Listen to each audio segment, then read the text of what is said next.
The Raven by Edgar Allan Poe.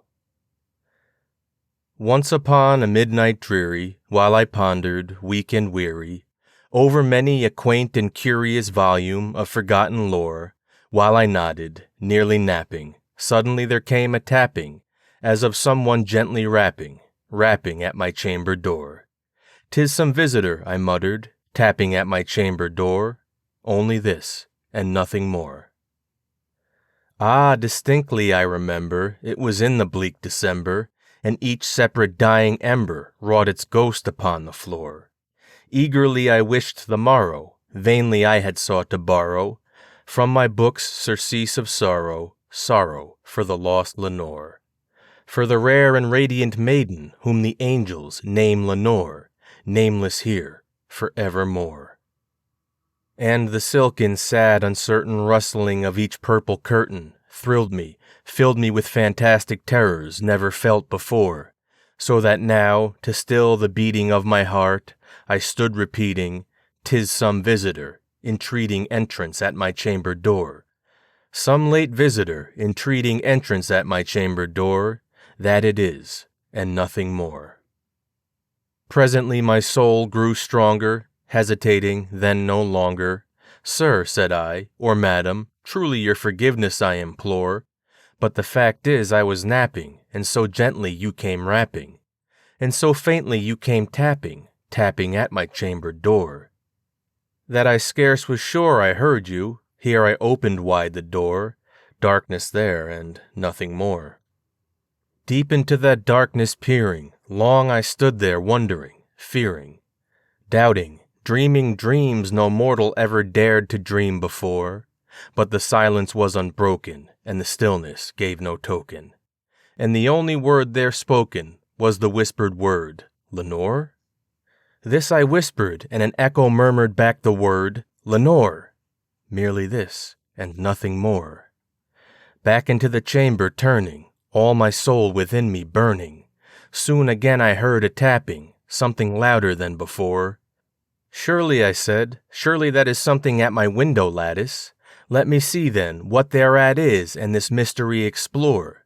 Let my heart be still a moment, and this mystery explore. 'Tis the wind, and nothing more." Open here I flung the shutter, when, with a many flirt and flutter, in there stepped a stately raven of the saintly days of yore. Not the least obeisance made he, not a minute stopped or stayed he, but with mien of lord or lady, perched above my chamber door, perched upon a bust of Pallas, just above my chamber door, perched and sat, and nothing more. Then the ebony bird beguiling my sad fancy into smiling, by the grave and stern decorum of the countenance it wore. "Though thy crest be shorn and shaven, thou," I said, "art sure no craven, ghastly grim and ancient raven, wandering from the nightly shore. Tell me what thy lordly name is on the night's Plutonian shore," quoth the raven, "Nevermore." Much I marveled this ungainly fowl to hear discourse so plainly, though its answer little meaning, little relevancy bore, for we cannot help agreeing that no living human being ever yet was blessed with seeing bird above his chamber door, bird or beast upon the sculptured bust above his chamber door, with such a name as Nevermore. But the raven, sitting lonely on that placid bust, spoke only that one word, as if its soul, in that one word, he did outpour. Nothing farther than he uttered, not a feather than he fluttered, till I scarcely more than muttered, "Other friends have flown before. On the morrow he will leave me, as my hopes have flown before." Then the bird said, "Nevermore." Startled at the stillness broken by reply so aptly spoken, "Doubtless," said I, "what it utters is its only stock and store, caught from some unhappy master whom unmerciful disaster followed fast and followed faster till his songs one burden bore, till the dirges of his hope that melancholy burden bore of never, nevermore." But the raven still beguiling all my sad soul into smiling, Straight I wheel the cushioned seat in front of bird and bust and door. Then, upon the velvet sinking, I betook myself to linking fancy unto fancy, thinking what this ominous bird of yore, what this grim, ungainly, ghastly, gaunt, and ominous bird of yore meant in croaking nevermore. This I sat engaged in guessing, but no syllable expressing, to the fowl whose fiery eyes now burned into my bosom's core. This and more I sat divining, with my head at ease reclining on the cushion's velvet lining that the lamplight gloated o'er, but whose velvet violet lining with the lamplight gloated o'er. Shall we press? Ah, nevermore. Then methought the air grew denser, perfumed from an unseen censer, swung by seraphim whose footfalls tinkled on the tufted floor. Wretch, I cried, thy God hath lent thee, by the angels he hath sent thee, respite, respite and nepenthe from thy memories of Lenore. Quaff, O quaff this kind nepenthe, and forget this lost Lenore. Quoth the raven, nevermore.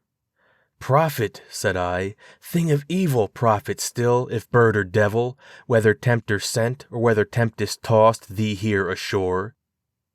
Desolate, yet all undaunted, on this desert land enchanted, on this home by horror haunted, tell me truly, I implore, is there balm in Gilead? Tell me, I implore. Quoth the raven, nevermore. Prophet, said I, thing of evil, prophet still if bird or devil, by that heaven that bends above us, by that God we both adore. Tell this soul with sorrow laden, if within the distant Aidenn it shall clasp a sainted maiden, whom the angels name Lenore. Clasp a rare and radiant maiden, whom the angels name Lenore. Quoth the raven, nevermore. Be that our sign of parting, bird or fiend, I shrieked, upstarting. Get thee back into the tempest and the night's Plutonian shore. Leave no black plume as a token of that lie thy soul has spoken. Leave my loneliness unbroken. Quit the bust above my door. Take thy beak from out my heart, and take thy form from off my door. Quoth the raven, nevermore. And the raven, never flitting, still is sitting, on that pallid bust of Pallas, just above my chamber door. And his eyes have all the seeming of a demon's that is dreaming, and the lamplight o'er him streaming throws his shadows on the floor. And my soul from out that shadow that lies floating on the floor shall be lifted nevermore.